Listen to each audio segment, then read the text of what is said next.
You know that first sip in the morning, the one that makes the day feel possible? 2 billion of those happen every day. Coffee ranks with oil as one of Earth's biggest trades. Whole countries run on it. And it all started as a wild red berry in the Ethiopian highlands. No cafes, no latte art. Just a plant. And people who noticed it changed how they felt. What followed is wild. Monks, sultans, smugglers, empires, or even a love and spy story. This story doesn't start with your kitchen. It starts with a goat. Around the 9th century, give or take, because nobody kept neat timestamps, a goatherd named Kaldi is watching his flock near what we now call the Coffe region. The goats nibble bright berries off a certain bush and lose their minds. Jumping, noisy, won't sleep. Kaldi watches for a few days. Then he tries the berries himself. Energy hits. Tiredness drops. His mind lights up. That's the origin story people love. The world's first coffee moment. Was Kaldi real? Honestly, we don't know. The earliest written version shows up centuries later in the 1400s, so maybe legend. But the place, that checks out. Wild Coffea arabica still grows in those forests, cool shade, roughly 1,000 to 2,000 meters up. Long before anyone roasted beans, people here already used the plant, chewing leaves, mixing berry paste with animal fat for energy on long walks. Coffee wasn't invented in a lab. It was discovered slowly by people who lived next to the plant. Then the story gets monastery-level weird. Kaldi supposedly brings the berries to local monks. One monk panics, devils fruit, and throws them into the fire. The roasting smell fills the courtyard. Suddenly everyone cares. They pull the beans from the coals, crush them, pour hot water, and stay awake through night prayers. Word spreads through the highlands.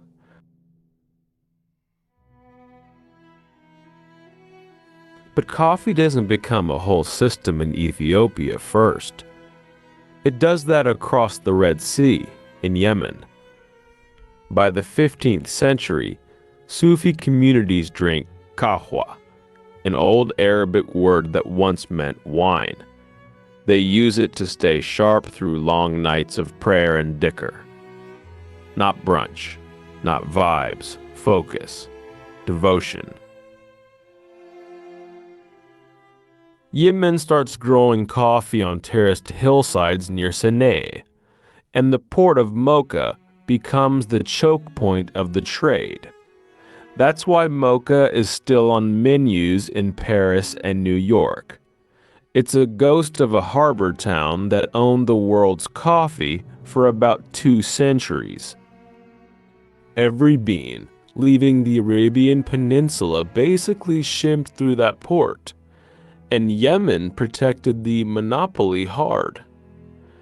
Beans for export got boiled or partly roasted so nobody could plant a living seed somewhere else. Smart, temporary.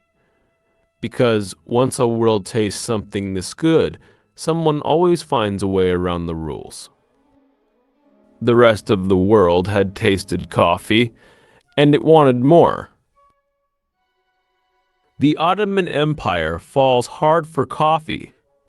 Early 1500s, coffee houses open in Istanbul, Cairo, Damascus, Aleppo, Mecca. These places are not quiet. Smoke stories, politics, poetry, chess, gossip about the court. In Turkish kahvehane coffee houses. They're basically the social internet of the day. Istanbul alone may have had hundreds by the mid-1500s. Rulers hate that. When regular people gather and talk politics, power gets twitchy. 1511, the governor of Mecca, Khair Beg, tries to ban coffee. He calls it an intoxicant, raids drinkers, shuts houses down. The ban lasts about a year. Higher-ups reverse it. He doesn't look like a genius after. Then the 1630s. Sultan Murad IV goes nuclear. Coffee banned. Houses closed. First offense, beaten. Second offense, drowned in the Bosphorus, according to the harshest accounts. Some stories say he walked the streets in disguise hunting drinkers. Are every detail true? Maybe exaggerated. The point still lands. Coffee wasn't just a drink. It was a social force big enough to scare an empire. And while sultans try to stamp it out, coffee has already left the building. Europe is about to lose its mind. Venice gets coffee houses around 1629. Italian merchants brought the taste home from Ottoman ports. The Catholic reaction? Hostile. Priests call it Satan's drink. Dark. Foreign. Dangerous. A tool to corrupt Christian souls and compete with communion wine, if you ask some of them. They push for a ban. A hearing forms around Pope Clement VIII. The Pope does the most human thing possible. He tries it. The line people retell, this Satan's drink is too good to leave to someone else. Baptize it. Keep it. Whether every word is exact, the outcome is, coffee gets a pass.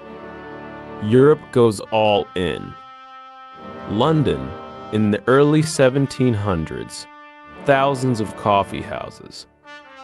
People called them penny universities. 1 penny for a cup, and you sit with merchants, sailors, writers, scientists, radicals.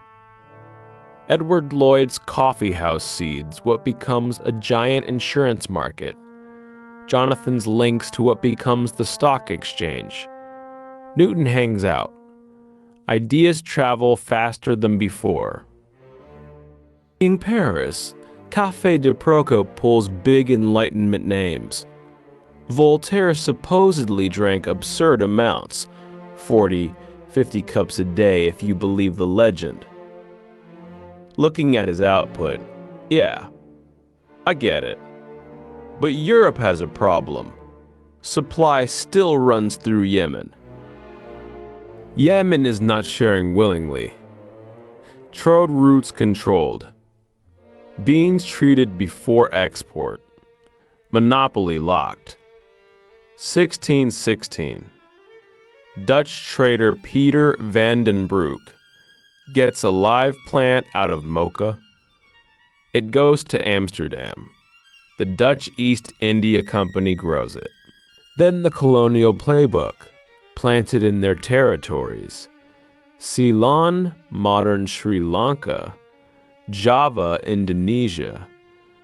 Java becomes so linked to coffee that people still call coffee Java. They also plant in Suriname, using enslaved labor from West Africa. France wants in. 1723. Officer Gabriel de Clieu sails for Martinique with 1 cutting. 1 plant, 1 mission. The voyage is a disaster.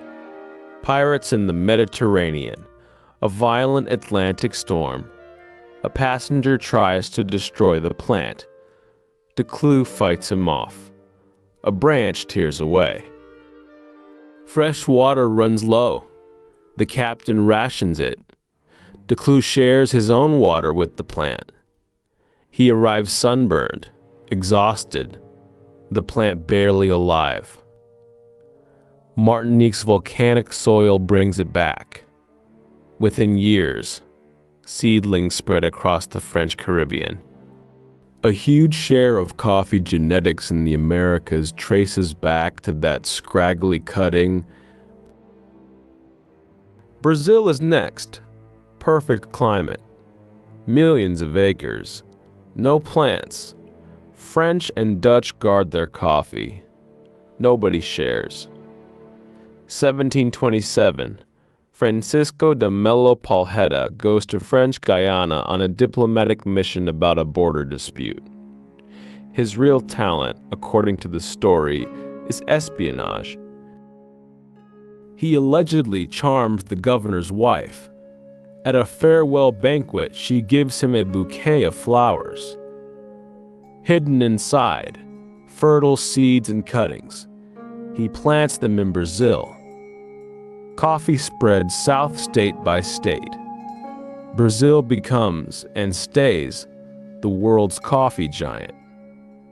Roughly a third of global supply. If the dinner party story is true, a multi-billion-dollar industry starts with a bouquet and a con. Here's where the adventure stops being cute. Coffee's expansion ran on forced labor. Enslaved Africans coerced local populations, brutal plantation systems, Dutch, French, Portuguese empires, same pattern, different flags. In Haiti, coffee and sugar estates help feed the pressure that explodes into revolution in 1791. Brazil grows into a superpower on enslaved labor until 1888. Last country in the Western Hemisphere to abolish slavery. Coffee helped keep it profitable. Conditions were brutal. Before dawn too, after dark. Clearing forest. Harvesting under the sun. Some owners calculated it was cheaper to replace people than care for them. Wealth flowed to planters and traders in London, Amsterdam, New York. The cost stayed with people who never saw the profits. If you only tell the goat story and skip this, you're not telling coffee's story. You're telling the marketing version. Coffee became part of the machinery of colonialism, not a side note, an ocean away. The drink is about to help shape a new country. December 1773, Boston Harbor. Colonists dump British tea into the water. Political protest. Side effect: tea becomes unpatriotic. Coffee takes the job. Coffee houses in Boston, New York, Philadelphia become planning rooms. The cultural switch sticks. Today, Americans drink hundreds of millions of cups a day, and that habit has roots in a tax fight over tea. Then the 19th century turns coffee into a mass product. Steamships, industrial roasters, vacuum tins. Coffee moves from elite luxury to factory floors and farm kitchens. Civil War. Union soldiers get coffee in rations and treat it like gold. They roast beans over fire, trot across lines when desperate.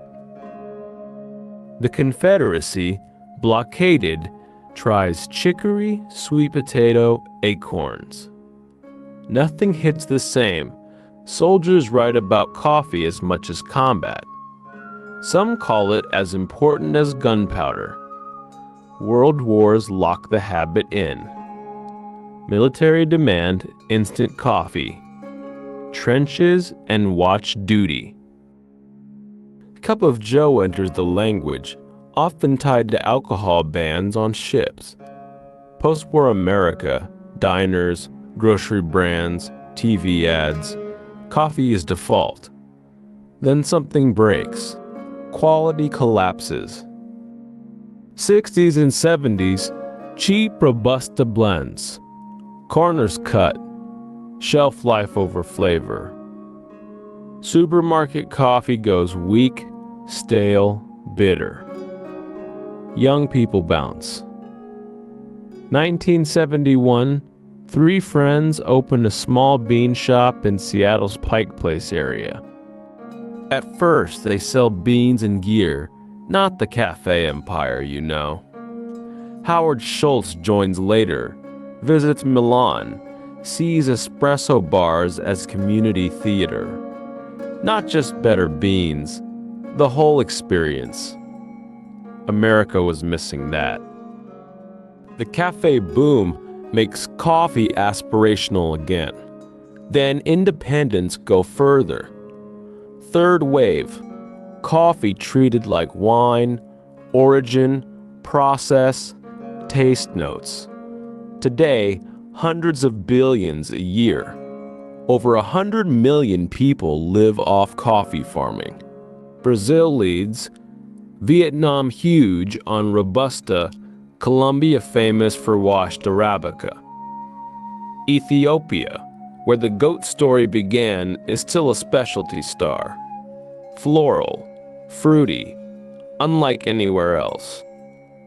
So next time you pour a cup, you're holding trade, faith, empire, violence, invention, and taste.